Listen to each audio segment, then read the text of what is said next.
આજે આપણે જોઈ લીધા એક સાથે જાજા બધા લગન. બન્યું એમાં એવું કે આપણને આવી ગઈ હતી હેતુ લેવા. વન્સ મોર આનંદી પરિવાર આપણું હાર્દિક સ્વાગત કરે છે. એટલે આપણે જતા હતા આગળ લગન જોવા. પેલી જોડી ફોટો પડાવવામાં બિઝી છે, બીજી જોડી પોતપોતાના વિચારમાં પડી છે, ત્રીજી જોડી વાત કરવામાં બિઝી છે, કે ચોથી જોડીમાં આપણને દેખી કે જૂના જાણીતા પૂજા દીદી. એમને હાય હેલો કરીને આપણે જતા હતા આગળ. આ બાજુ ચાલતું લગન ગીત. પહોંચી ગયા આપણે પાંચમી જોડી પાસે. અહીં ચાલતું હતું સિરિયસ ફોટોગ્રાફી. છઠ્ઠી જોડી એના કરતા ડેન્જરસ મૂડમાં ફોટોગ્રાફી કરે છે.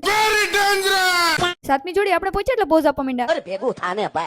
આઠમી જોડી આપણને જોઈને સ્માઈલ આપતી હતી. નવમી જોડી આપણે જોઈને પોઝ આપવા માંડી. 10મી જોડી લગન કરીને આરામથી બેઠી હતી. આપણે પહોંચી પહેલા જ 11મી જોડીને લગન થઈ ગયા. એટલે આપણને 11મી જોડી જોવાનું મળી. 10 માંથી તમારી કઈ જોડી ફેવરિટ છે કોમેન્ટ કરતા આવજો. પણ આપણે તો પૂજા દીદી ફેવરિટ એટલે આપણે પહોંચી ગયા એની પાસે. ફાઇનલી પૂજા દીદીને લગન થઈ ગયા. એટલે એ લોકોને કોંગ્રેચ્યુલેશન કીધું ત્યાં વાગી ગયો. ગણપતિ બાપાને જજેવાલા કર્યા ત્યાં મળી ગયા આપણને પાયલ આંટી. આપણા સ્વાગતમાં ઊભી હતી નામેરી.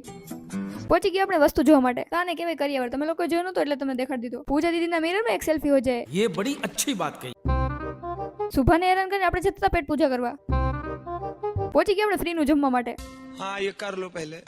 તમને લોકોને ખોટું ન લાગવું છે એટલે તમે ખાઈ લેજો જાંબુ. તનુ અને વીરા આપણને કરતી હતી હાઈ. મમ્મી આપણને મૂકીને સુબલાન જમાડતી હતી. હેતુ તરફથી હતી પિંક કલરની મીઠાઈ. બધાને વિડીયો શૂટ કરવામાં આપણો વિડીયો બાકી રહી ગયો. ત્યાં ભાઈ જોતો આવી રીતે વિડીયો શૂટ કરાય. इतने तेजस्वी लोग हैं हमारे पास. આ બાજુ ચાલતું ધુમાડા બંધ જમણવાર. આખી ટીમ પડતી હતી 4-5 કિલો ફોટા. જમવાનું સાઈડ કરીને આપણે પી લીધી છાસ. મફતમાં જમવું એ પાપ કહેવાય. એટલે ત્યાં પૈસા લખાઈને આપણે પહોંચી ગયા લસ્સી લેવા. મેરેજ ગિફ્ટમાં આપણે પૂજા દીદીને આપી દીધી લસ્સી. क्या सीन है. એટલે પૂજા દીદી આપણું ગિફ્ટ એન્જોય કરે. 6 કલાક પછી આપણા ઘરે આવી ગયા તા ફઈ. મોટા ભાઈ જોતો તમે કે કાકા લઈ આવ્યા મંચુરિયન. આપણે ખાઈ લે ભેળ મંચુરિયન. ત્યાં સુધી તમે લોકો ફોલો કરતા હો.